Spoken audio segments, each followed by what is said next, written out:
Welcome to the Pearson Center's webinar series, which began last April and continues to address important current issues and bring Canadians together from across the country.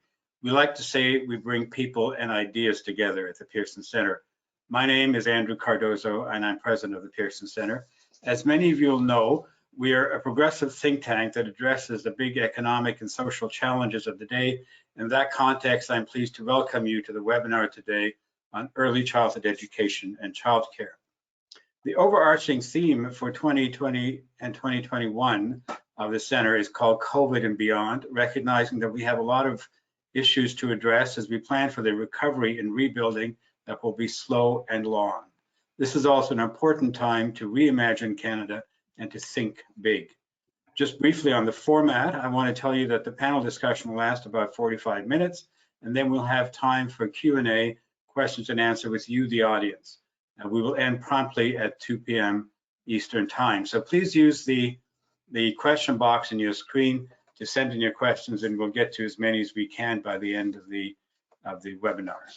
I want to take a moment to thank our sponsor for today, the Honorable Margaret McCain, for her sponsorship of the research that we've done on the topic of early childhood education and childcare, which has allowed us to commission a timely report on this subject, which was published last week on our website and will be the topic of discussion shortly.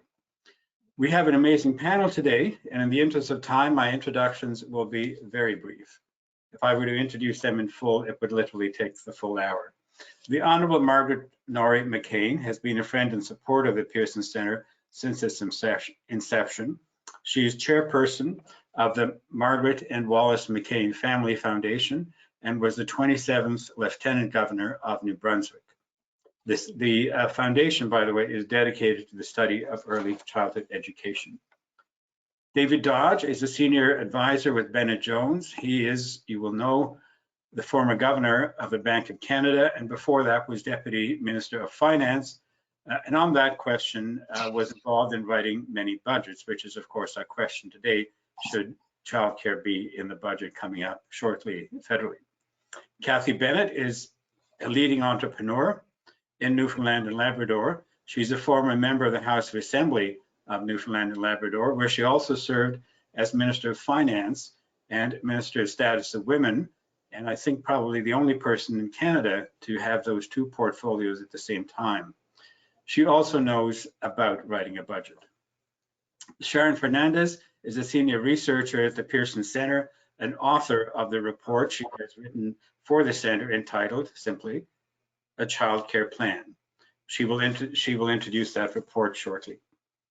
Our moderator for today is Indira Naidu-Harris, an advisory board member of the Pearson Centre. She's an assistant vice president of diversity and human rights at the University of Guelph. She's a former MPP and minister in Ontario. The portfolio she had included childcare, status of women, and education. And before that, she was a broadcast journalist. So I will be back at the end of towards the end of the hour to moderate the Q&A segment. But for that, over to you, Indira. Thank you, Andrew, for that lovely introduction. And good afternoon, everyone. Thank you so much for joining us today for a conversation on childcare and its economic and social importance for our country. We have a great group of panelists, as you just heard, with us today to discuss this vital issue. And so let's get started. Experts say the lack of a high-quality, affordable, universal childcare system in Canada contributes to income disparity and inequality in our communities. And they point out that as a result of COVID-19, these inequities in our country are growing. According to them, establishing a national early learning and childcare plan for Canadians must be a top priority as we look to the future and our economic recovery. So the question we are asking today is, should childcare be in the federal budget? Sharon Fernandez is with the Pearson Centre, as you heard, and she's written a paper that makes a strong case for a coherent approach to childcare in Canada. And Sharon is with us here today. Sharon, please, let's start with you. What are some of the highlights from your paper? Okay, thank you, Indira. I'll do a brief 4-minute overview of 3 pertinent observations from the paper. The first being context, and the long historical conversation we as Canadians have had about this issue of childcare and early learning. The second is COVID and its many impacts on women. And finally, what is the cost that is needed to do it right, according to many advocates? So the title of this paper begins with the idea of thinking together, something we have done now for 50 years on this topic, led mostly by women and within a social policy framework. It begins in 1970 with the Royal Commission on the Status of Women's recommendation that called for a national childcare system. This was followed in 1987 by the establishment of a parliamentary committee on childcare that came out of the Childcare Task Force report led by Dr. Kathy Cook. The issue was taken up again in 1993 as part of the Liberals' Red Book election platform, but not implemented. Over this period, the focus of childcare evolved to include early learning, and in 1999, the Honourable Margaret McCain started to champion early childhood education and development, and for the past 2 decades, she has influenced government action in this area through advocacy, research, and monitoring accountability. In 2004, Paul Martin promised a $5 billion national childcare program that was summarily cancelled when his minority government fell. A decade later, early learning and childcare resurfaced once again in 2015, when this current Liberal government promised a national framework, but in the end, the provinces and territories were left largely in control of the $7 billion over 10 years that was committed to childcare in the 2017 federal budget. So you see, this conversation has really been a long one, with many starts and stops, always heading in the right direction, but despite advocates' best efforts, never quite getting there. Which brings us to COVID and to our present moment in 2021. In a strange way, COVID, with all its unprecedented impacts, has acted as an accelerator to unify consensus on the crucial need for support for early learning and childcare. COVID's impact on women's labor force participation in the first 2 months of the pandemic resulted in 1.5 million women losing their jobs. These losses have grown and brought into sharp focus the precariousness of women's employment. Economist Armin Yalnizan has said, there will be no economic recovery without a she-covery and no she-covery without childcare. So the economic imperative has rallied impressive public, private, and government support for universal early learning and childcare. In September 2020, Brian Porter, CEO of Scotiabank, in a Globe and Mail opinion piece, wrote the following: making quality childcare more accessible is good for women, good for families, good for Canada. And in December 2020, the Prime Minister Trudeau stated, in Budget 2021, we will lay out a plan to provide affordable, accessible, inclusive, and high-quality childcare from coast to coast to coast. For 5 decades now, early learning and childcare advocates have been calling for such a national framework, a framework with teeth. Now, it appears to be at the top of the priority list. So what is the cost, and what does a national framework with teeth look like? Advocates have pointed to quite a few measures, but 3 key measures are: first, an increase in the budget 2021 to $8 billion, with a further $1 billion in each subsequent year for a decade to meet internationally recommended spending benchmarks for high quality and inclusive early learning and childcare. Second, strong accountability measures in transfer agreements to provinces and territories. And finally, the enactment of federal childcare legislation that enshrines Canada's commitment to early learning and childcare.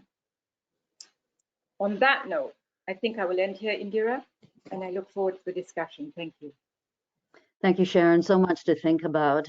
Margaret McCain, you're with us today, and as you just heard, some of the ideas in Sharon's paper gives us really a lot to think about. You say also that early learning and childcare is a strong equalizer when it comes to narrowing the gaps in our society. And as we just heard, some of those gaps are growing. So tell me, what do you think? Should a national early learning and childcare program be a top priority for our country right now?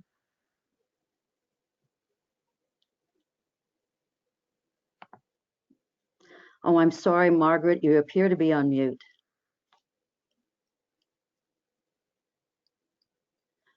We're still having some troubles hearing you, Margaret. Muted. How about that? Perfect. Am Go I? ahead.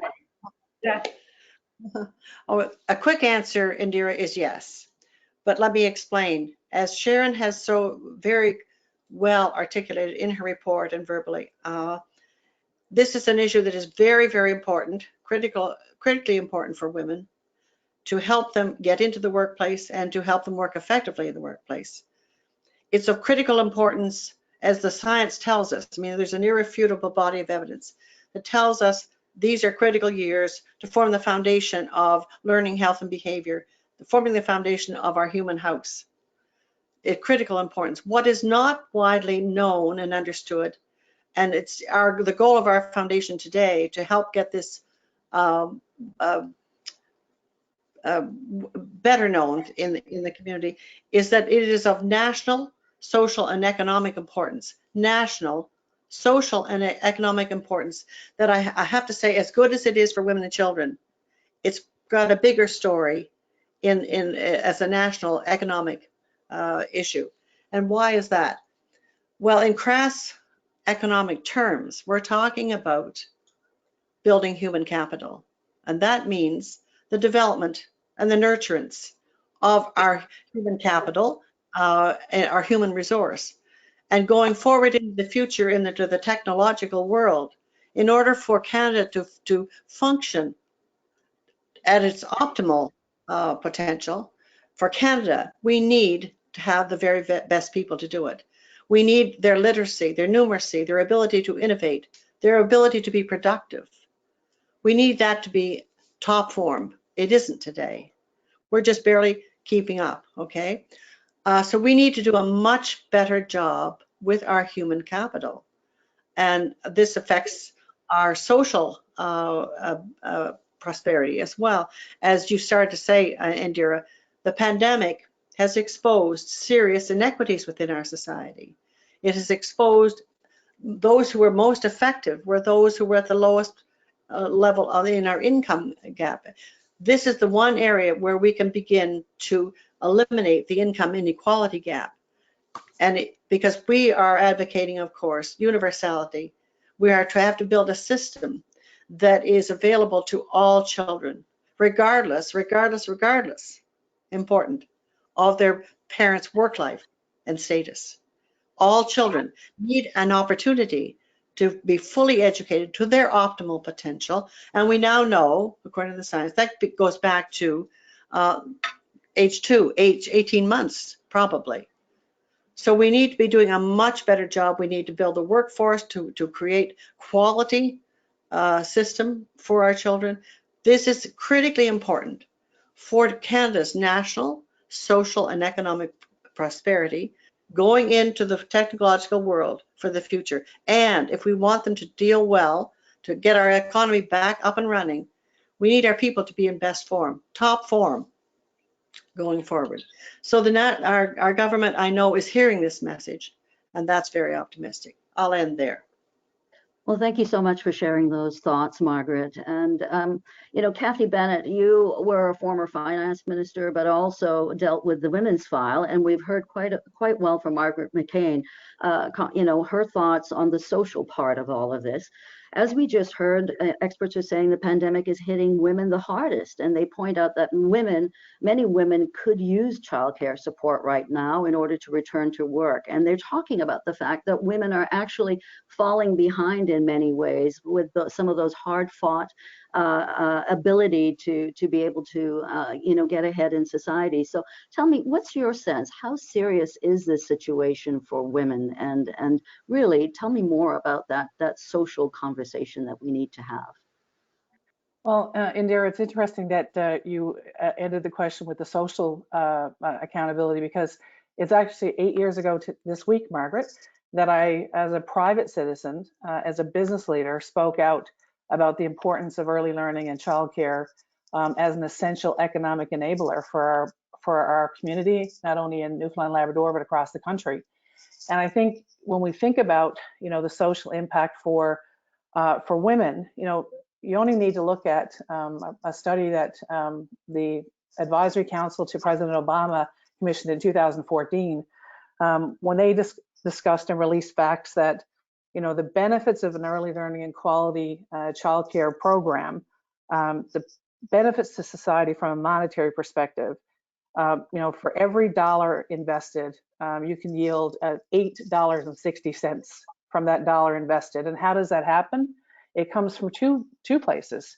It allows, investments in childcare allow women to participate in the workforce, but simultaneously, it also allows the earnings of children in the future to be dramatically increased. So this is an imperative in the context of today's need, which is around women that are losing their place and are at high risk of not being able to re-engage in the economy over the next number of years because of responsibilities they have. And also, it's imperative for the long-term impact of the productivity and the output of our workforce in Canada. I remember being asked back in 8 years ago by a reporter who said, you're a business leader, why are you speaking out about childcare and early learning? And to me, although I had personal experience as a young mom in the value of equality, ECE helping me understand my children even better than I did during that critical 0 to 6 age group when their brain is developing. As a business leader, when you think about the ability for women to participate, who are single moms, who are primary caregivers in some cases, there's a substantial need to make sure that we allow those families and those parents to have a safe, quality experience for their children that they can trust and is reliable. And as great as programs like $25 daycare are that we have just announced in our province right now, the reality is that we have many families, many single parents in Canada who are not able to avail of any costs associated with childcare. So that's the reason I'm a huge proponent of a universal program. Well, thank you. And thank you so much for those thoughts, Kathy. David Dodge, you are highly respected when it comes to building economies, and you certainly have lots of experience in that area. So we've heard on the one hand about what's happening with women, understand that they're at the top of the list when it comes to job losses and reduced work hours. And certainly there's a lot of conversations about a she-cession being underway. But I'd like to ask the question to you in a broader way. Can Canada really have a strong economic recovery post-COVID right now without a national childcare plan? How important is it?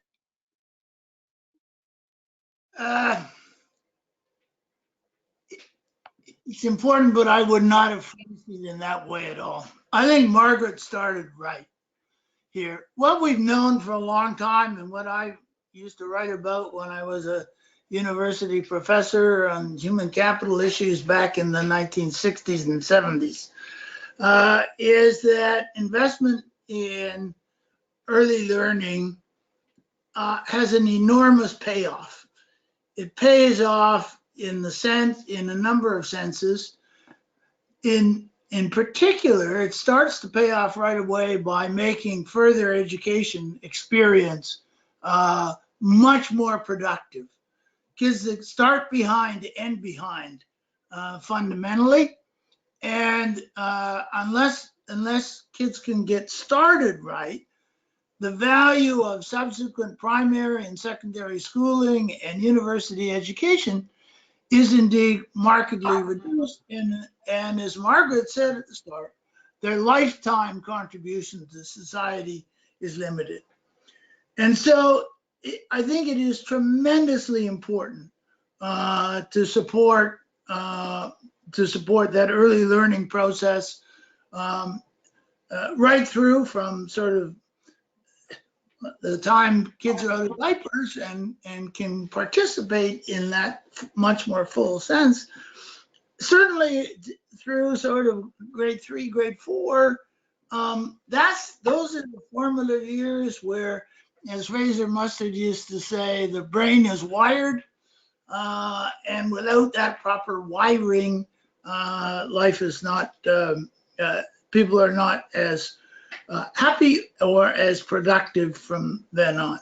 So on investment grounds, we know, we demonstrated time and time again that the investment in education pays off, and the biggest payoff comes from investment in those very early years at the start.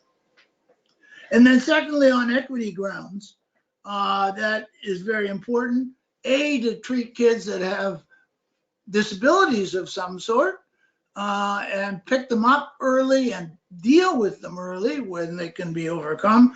And secondly, for kids who have, if you will, social disadvantages, being at home. So there are really strong economic investment grounds. There are really strong equity grounds to make that those investments.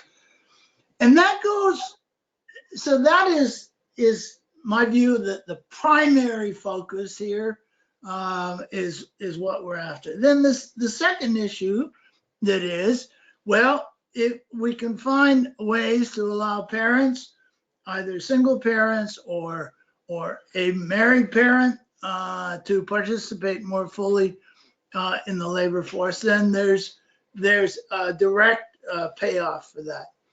Indeed, there is a payoff from that by increasing labor force participation rate. Undoubtedly, there's a payoff. The issue on that one that is much more difficult to deal with is whether that payoff in terms of labor force participation actually raises revenues. It does raise GDP, but what does it raise revenues in comparison to the expense of the program? So I think on those pure grounds, there's less strong support than there is on the fundamental ground that early learning is absolutely necessary to provide the human capital which we as a country need going forward.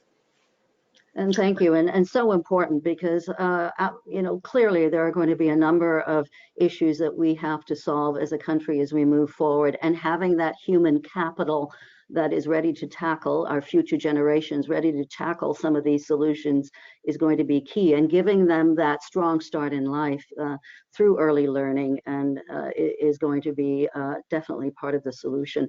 Margaret McCain, I have to ask you, what's at stake? I mean, if we don't find solutions to the childcare problem, what kind of an impact do you think it's going to have on Canadian families now and also in the long run?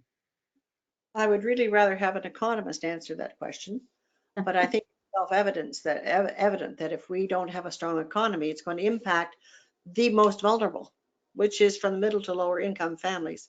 And we have to do something to elevate those at the lower end of the economic scale to help them have equal opportunity, because we're losing an awful lot of brilliance in that sector of our society. We have to do a better job there. And there are two things going on here. There's not just, there are two. One is an immediate need for childcare spaces or to protect those that we may have lost. That's an immediate short-term need, and we can't ignore that. And I think the government is dealing with that. They've already, I think, issued, was it 625 million to be doled out to the provinces to protect childcare spaces that are already there. And that's an immediate need. What I'm afraid of, I don't want them to think, okay, now we've done our job. No, we've given money to childcare, that's enough. This will get women back to work. This is a short-term fix for a short-term critical issue. The long-term issue, dealing with our economic future and really building a strong social and economic system going forward, requires more time, requires more education for the public, because Senior citizens are going to say, what the hell do I need my tax dollars to go to babysitting for? It's not about babysitting. It's also about bringing home your old age pension check. And so we have to think about the future as well.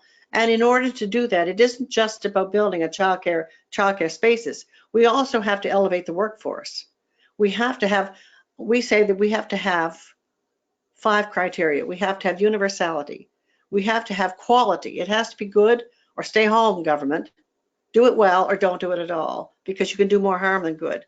In order to have a quality system, we have to have quality workforce. That means education, training, remuneration for our workforce.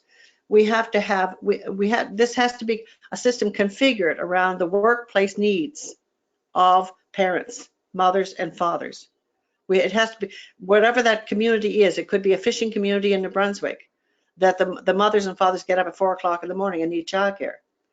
So whatever the needs are of the community, the system has to be configured around those particular needs. There has to be flexibility. We have to give parents, knowing that parents are the most important thing in a child's life and how they turn out.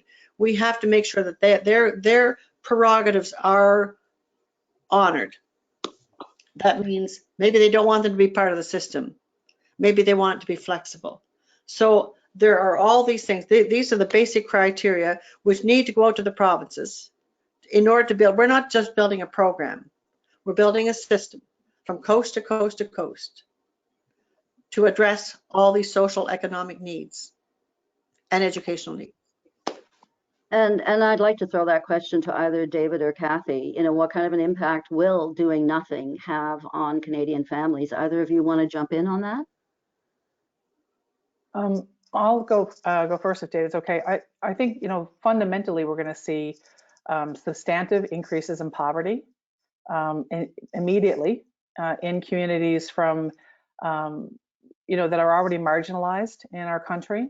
I have a tremendous fear for what's going to happen to our Indigenous communities, for our refugee communities, for marginalized communities that are already impoverished, because there's undoubtedly a financial impact that's going to leave children at risk in situations where they're not able to be on the same starting line as they enter the education system. And ultimately, at the end of their journey through the education system, they will be disadvantaged because they didn't have the same starting point. So when you look at the overall productivity of our entire workforce, there's risks today in a real economic way, but even bigger risks as we continue to create a gap between our productive human capital, as both Margaret and David have referred to, and other places in the world. I mean, the OECD, I think in 2003, did a report, a country report in Canada, where it looked at 4 provinces at the time that were focused on, you know, early learning and childcare programs. And we were, you know, I found it fascinating to hear Sharon historically talk about how many times in our Canadian Federation we've had conversations about the importance of this to our future. Yet in 2003, the same recommendations that the OECD was recommending then are now even more relevant in this COVID environment. And as David, I think, you know, quite effectively articulated, even more critical post-COVID, when we consider the competitiveness of the Canadian economy is going to be driven by our human capital, and the world competition for innovation, the innovation agenda, and solving the world's problems requires a population that has been nurtured through early learning and into our education system in a way that everybody has had a fair shot at the beginning. And I think that David Dodge also pointed that out so well when he talked about equity in terms of the system, and how childcare really levels early learning and childcare, a system of that levels the playing field, so to speak. David Dodge, I do want to go back to you and just sort of try to tackle quality childcare and a national program and building those supports. Is this just an issue for governments to be looking at, or is there a role, since we are talking about the future and the building of workforces, is there a role also for businesses and those folks to be playing in all of this when we're trying to find solutions? Yes, there is a role. clearly, though, it's in their role as an employer, and that means having employment practices which facilitate parents being able to put in the time that they have to put in to make their contribution to building their children's human capital. So that, in many ways, is the main thing for the employer side to do in that regard. And that's not easy.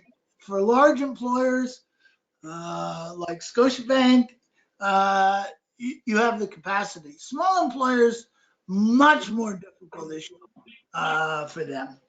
And I think we have to recognize that. So in the end, it's going to come down, quite frankly, to what provincial governments do, because it's the provinces that are responsible for the education system and for providing those social services.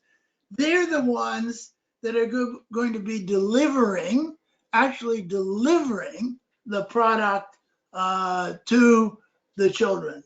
And I think it's very important to remember that, because this is a tough and difficult delivery issue, both in terms of targeting, because to pick up on Kathy's point, people where there's social deprivation, actually we ought to be targeting more of our resources to those folks to overcome the hurdles that they face at home.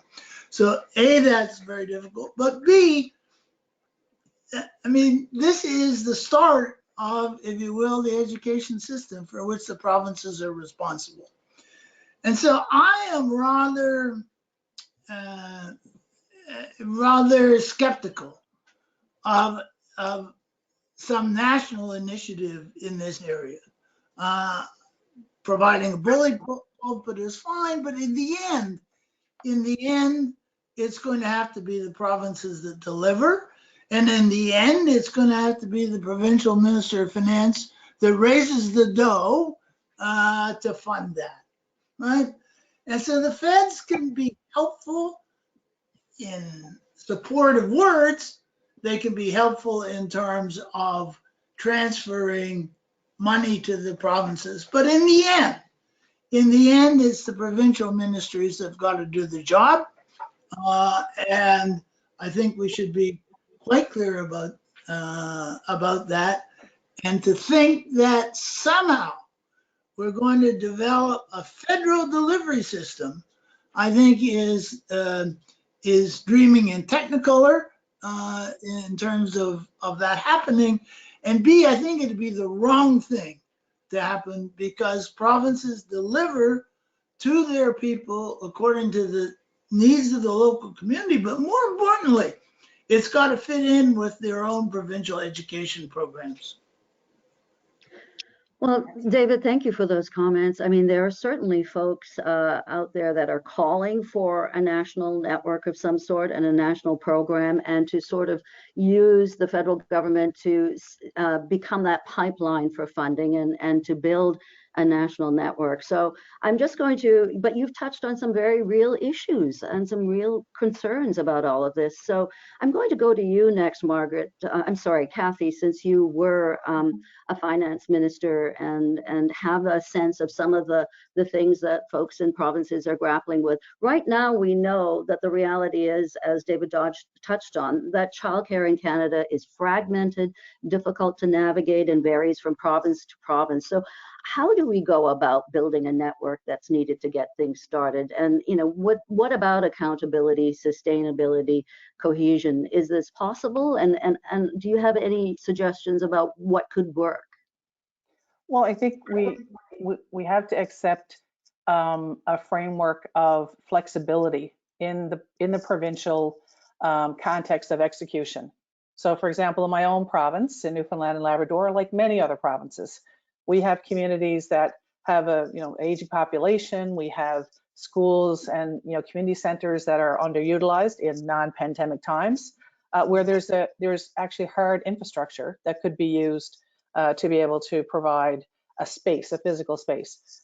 Likewise, too, we have in some of our urban areas, schools that are very, very full and infrastructure that's not necessarily physical infrastructure that's not available. So I think where the federal government can help is actually to help offset some of those hard asset costs that provinces need to invest in, but also looking to deploy accountability mechanisms inside our school system that allow for training and development of early childhood educators, and a curriculum that is standard is really important. And while I agree with David, having sat at FPT tables, as you have yourself and Dara, the negotiations there can be quite complex and not always easy. But when we allow that flexibility for the provinces, coupled with an accountability of a standard, say for example, a standard around curriculum, I think we can achieve more. I was stunned. I remember having this conversation with Margie years ago about legislative responsibilities in the provincial context of what is the state's responsibility to educate our children. And in Newfoundland, the legislation states from the age of 5 to the age of 16. Well, we know that the brain development is so critical from those early years, yet the state has no accountability to that. And for me, there are things that the federal government can do as enablers and supports and be the convener of the discussions that help raise those standards, because as we raise the standards, we're also going to ensure that we're focused on the areas of the country, and more importantly, the areas of our population where children are disadvantaged. We're going to come out of this pandemic with children having been more stressed, having access to, having seen more violence in the homes, more poverty than they've ever seen before.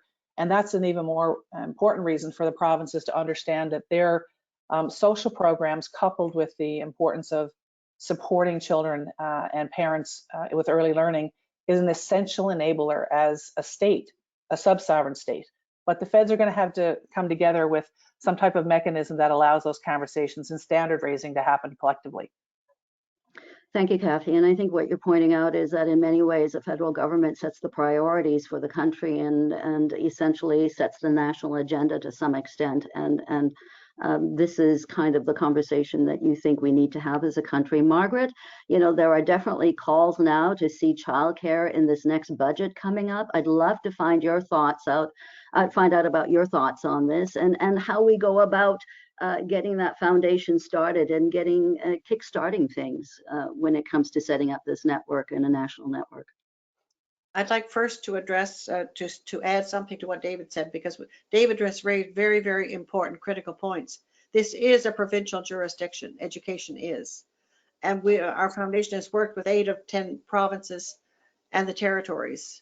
And so we have some familiarity. In fact, we have been doing, since 2007, when the Paul Martin government was defeated and the beginnings of a national childcare plan were eliminated, the provinces picked, we thought everything was dead. Our work was just shelved. Instead, the provinces picked up the slack and they moved forward.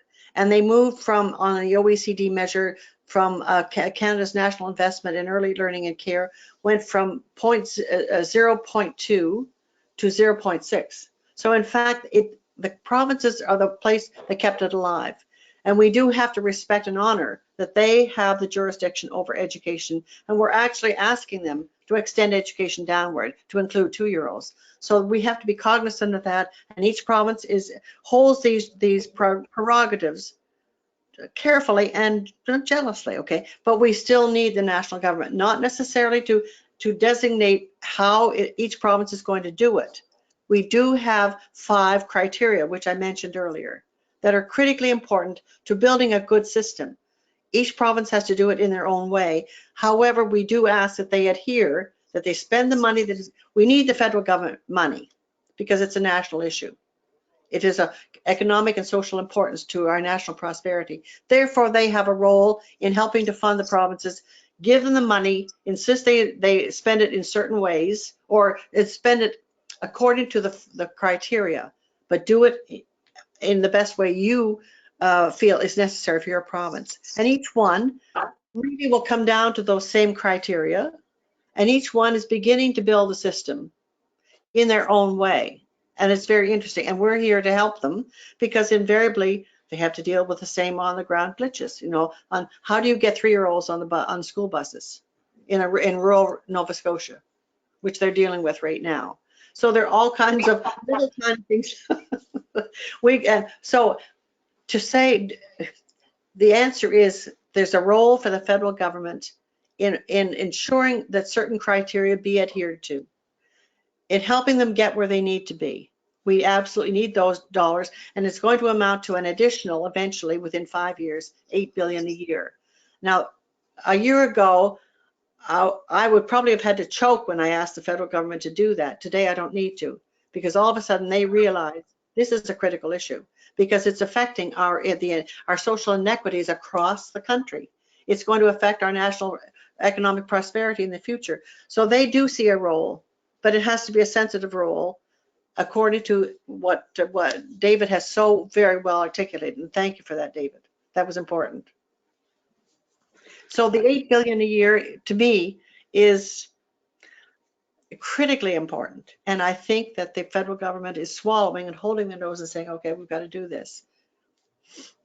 So are you suggesting, Margaret, in 2006, the Martin government signed a series of agreements with all the provinces? And is that the route sort of to go, is to perhaps look at signing agreements with provinces and trying to ensure that the conversation is moving along, so to speak? I think they're working on the best way to deliver right now. And respecting each individual province's prerogatives, there will have to be agreements.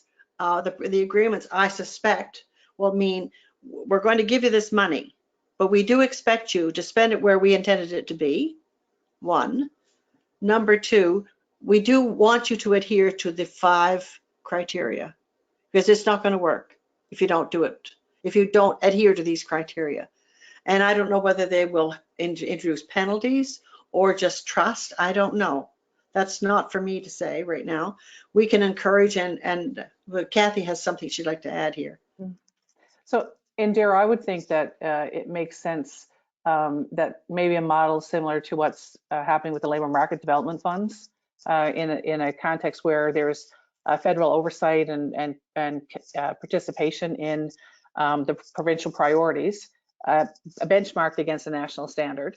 And that to me seems like a logical place for the flexibility that the federal government's going to need to show as they provide funding, and allows the provinces to, you know, be targeting the specific pieces of a quality early learning system, gaps that might be in their community. They can target that money towards closing those gaps through some type of agreements that are similar to the labor market development or the LMA agreements. David Dodge, you pointed out a lot of challenges in dealing in this space. I just would like to make sure you get an opportunity to maybe suggest, is there a path forward? Are there some models we should be looking at or considering as we try to work out the next steps on this important topic? Yeah, so let's think about the post-pandemic general policy setting that we've got to go through. We face an enormous problem in this country in raising our productivity, and so we can raise our incomes and do all the things we want to do. And so we're going to have to make decisions on what we invest in going forward, whether we invest in physical infrastructure, whether we support industry to invest in plant and equipment, whether we're investing in human capital. And within the human capital framework, are we going to invest in the young kids, which gives us the best shot at supporting growth down the road? Or are we going to invest in some quick training of people for immediate deployment in the labor force? I mean, those are the things which governments are going to have to deal with. But I think it's very important that we think of all this in investment terms, because that is what the country needs, what we all have to do. And that is very different from the emerging from COVID, where we've had to think of it in terms of support terms because we shut down the economy. And so I really hope that we can use the word investment more than childcare going forward. This is investment in the future of our country and our people. And it's an investment for which everybody's going to benefit. Men, women, the rich, the poor, everybody's going to benefit from it. And that, I think, is the optic which we want to take going forward to get this particular investment, which certainly economic analysis will tell you is one of the highest, if not the highest rate of return investment over the longer haul that we can make. David Dodge, you put that so well. Thank you so much for your thoughts on this.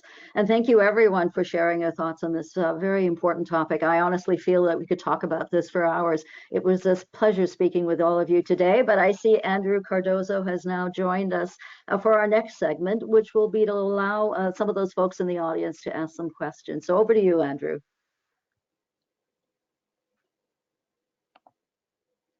You're on mute, Andrew. Okay, I'm unmuted. Thank you, Indira. We've had a lot of questions and a great discussion so far. What I'll do is take a few of the questions that we've had come in and pose them in the context of the discussion you've had so far. So my first question is to David Dodge. Armenia Alnisian has talked about no economic recovery without women being able to return to the workforce. Is this the investment part of the argument that you see that's necessary? Well, those are two different statements. So if we're going to have a recovery, we're going to have a recovery in those sectors which largely employ women, which women are disproportionately employed in, let me put it differently. It's those sectors that is going to bring the recovery, if you will, in women's employment. But the issue we're talking about here, I think, goes far beyond that particular structure of the economy. I.e., the fact that the service sector was hit particularly hard this time round goes far beyond that. This goes to the future of Canada in terms of being able to be productive, to hold our heads up, and to pay for those services going forward, which we all want. And that's why this is so important, what we're talking about here. Okay, thank you. Margaret, what is the one thing you'd like to see in the federal budget? A commitment to early learning and care as being necessary for our national economic prosperity, to make that statement. A national commitment, and a commitment to the provinces that we're here to support you in getting where you need to be. And we're here for the long haul. We're not going to be here today and gone tomorrow. We're here to stay. And we're going to go big, or we're not going to go at all, because we recognize the importance. We're going to help you get where you need to be in building what we call the system as opposed to the program. And if you build the system, this enables women across the country in whatever job they pursue, enables them to go to work guilt-free, knowing their children will be in a good system, so that women can go guilt-free and work more effectively, knowing their children are being well cared for. This is critically important to women as well. The job is one thing, but they also need to know their children are going to be well cared for and well developed. There are two things going on here. So that commitment, I want the national government to make that statement of overall commitment. And would you like to see a dollar figure mentioned? Oh, yes. We've already given them one. We're asking them to grow to an additional $8 billion per year. Right today, it's costing a little over $20 billion a year for the system, That's what to do it right, it'll cost that much. We've been putting in 12.2. The provinces have been putting, no, overall, we've been putting in 12.2. The federal government has only been putting in 2. The provinces have been shouldering the huge part of the burden, economic burden. They need more to do it right, to get up to where they need. We're just asking to get up to the OECD average, by the way. That will take 20 billion. So the additional 8 we feel has to come from the federal government. Okay, Kathy Bennett and David Dodge, same question to you. What's the one thing you'd like to see in the budget on this question? I would echo what Margaret said on the commitment to the provinces. There's money is essential to making this a reality, and a commitment to that money over the long term is essential. I would add, though, that I think, I have a different view than David in some regards. As a global issue for the country for the next 30 years, absolutely, early learning and childcare is going to define the recovery of our GDP and the economic recovery and our ability to sustain services from a federal level and a provincial level, because we've seen such loss. But I'd be remiss if I wasn't sitting here as a woman also saying that, there's a whole lot of us who know that we entered the workforce in a much better place than our daughters are going to enter. And for that reason, we need to act on this, because we've lost almost 35 years of advancement of women's participation in the workforce, and that's not acceptable. So I feel obligated to champion that and hope that the federal government will recognize the reality of what many women have been facing. That is a huge statement. So you're saying this setback is a result of COVID and the pandemic? Yeah, we're going to see a substantial regression of the steps that women have made over decades, and to be able to catch up to even where we were, and make have our daughters in places where we felt we were going to be from an economic perspective. We're going to need the federal government's leadership on early learning and childcare. Yeah, David Dodge. Make a point though, Andre.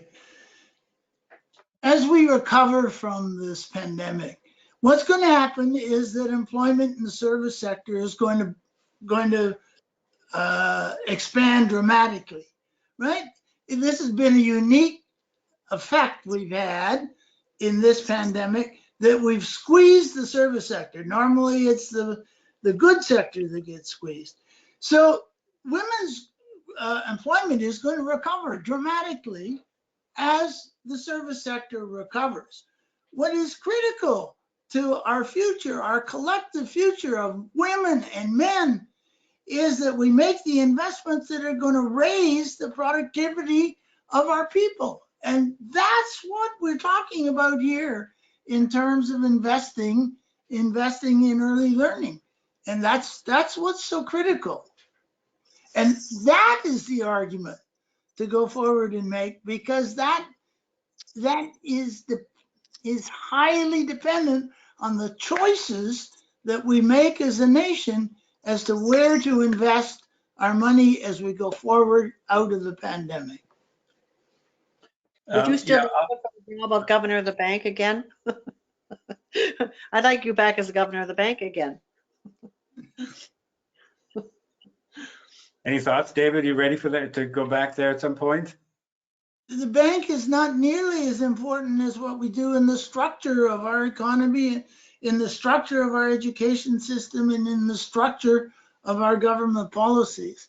That's what's going to drive our future ability to produce the goods and services and to satisfy the needs of our aging population. Okay, the next question is for you, David Dodge. Please comment, can David Dodge please comment on the headline in yesterday's National Post, plunging revenues and sky-high deficits could turn catastrophic for Canadian governments? Well, that's a National Post headline, and not atypical of the way they write their headlines. But the answer is that we will have to be careful as we go forward, and selective as to where we make our investments, where we make our collective expenditures, because we've all taken on, provinces and the federal government have taken on more debt. We're going to have to bear those debt service costs. So we just have to be careful. But that headline way overstates the difficulty. Well, overstates the how confined we are as we move forward. So do you think the federal government is being about right in terms of spending and being careful as we go forward? No, what really is important now is what we spend it on. During the COVID period, we have had to spend it on supporting households and business because we shut down the economy, not because we wanted to, but because of the virus told us we had to shut down the economy. So we've had a very supply constrained economy. That's going to end, but the debt that we carry from that doesn't end. We have to service that debt going forward. So we have to be careful about where we make our investments.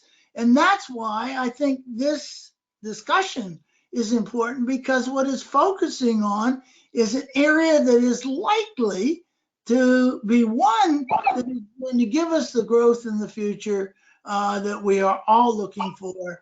And that is an old guy. I really want to happen, because somebody's going to need to support me in my old age. Okay, we're almost out of time. I'll ask you each for a half minute to a minute comment. And Sharon, I'll give you the last word if you want to add anything. My question would be, should there be a federal Canadian Childcare Act? You can comment on that, or any other closing thoughts you have. I'll start with you, Kathy Bennett, first. Well, I would just echo the words around investment. We need investment in ECE training and curriculum and infrastructure. The system needs to be public. It needs to be a publicly funded system. The provinces have stepped up, the feds need to commit, and it needs to be sustainable over decades. And then I think secondly, we need societal accountability for our children. Not just from 5 to 16, we need it from much earlier than that. We need government oversight on the things that matter, which is the quality and the results. And quite frankly, we can't continue to water it down as we have, in some areas of our country over the last 50 years, because we are losing ground rapidly to other global competitors. And we have to make sure that women are back in the workforce in broad sectors, which is an incredibly important part of this. Thank you. David Dodge? Well, I don't think I've got really anything more to add. It's just we're going to have to make choices. We've talked today about something that is really important, and we have to keep focused on that choice on early child development, to both facilitate the improvement of the education system beyond that, and B, to support our own future as a nation. Absolutely. Thank you. Margaret McCain? Okay, I'm going to close it with this. I'm going on 87, and my dream this is my elevator version. My dream is that within 5 years, Canada will be able to say we have invested. I like the word investment in an early learning and care system from coast to coast to coast that is publicly funded, publicly delivered, publicly managed, linked to our public education system. In other words, we were going to build our public education system downward to include 2-year-olds, 18-month-old, and that this system, within 5 years, will be considered a right, not a privilege. It will be universal. All children will have equal opportunity admitted to this high quality system within 5 years, and it's considered a right. Thank you, Margaret. Sharon Fernandez? Well, Andrew, I think so much has been said. I don't think I have much to add other than to say that You know, we always have this dilemma, federal, provincial, and I want to say that to survive the 21st century, we're going to need very mature cooperation. Thank you. Andrew, if I can jump in Sure, also. please. Thank you. I've spent many years working on this file, certainly provincially in Ontario, and I just think that while we are looking at a number of these challenges, as folks have pointed out, this is definitely about an investment in our future. And I do feel that that support that could be coming federally will help the provinces. It certainly helped Ontario at a time when we were trying to deal with some of the challenges of fragmented networks and so on. So this is an important conversation to be having in terms of our country. It will definitely put us in a good position and a good place for the future. And it is absolutely about building a stronger future for all of us, not about childcare or babysitting, as Margaret put it, but really about a much bigger issue for all of us to consider, which is building those resources that we have in people and investing in our people so we can build a stronger Canada for all of us.